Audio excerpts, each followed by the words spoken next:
Bwana mimi sitaki kutia neno. Kijana wangu anasema Nandy ni mzuri kuliko Zuchu bwana. Mimi sina la kuongea hapo. Okay, twende sababu nyingine. Sababu nyingine Nandy the way anavyoishi.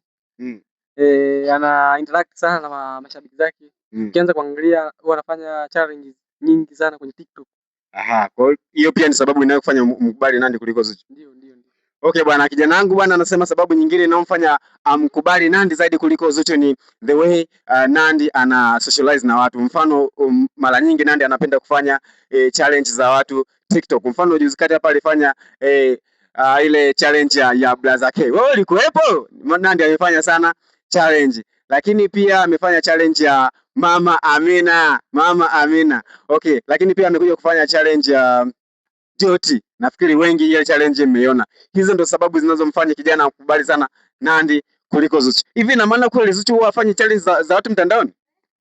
Sijawahi kuona. Hujawahi kuona? Bwana useme hivyo. Inawezekana wao wanafanya lakini mimi sijawahi kuona. Au tuseme umfuatilie. Namfuatilia lakini sio sana. Au sio? Okay bwana, nilikuwa na kijana wangu hapa bwana.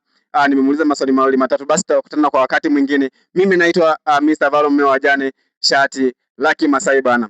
Naombeni mnifollow kwenye account yangu TikTok, lakini pia mkanifollow Insta, mnifollow Facebook, lakini pia mkasubscribe kule YouTube. Naitwa Valo Kizito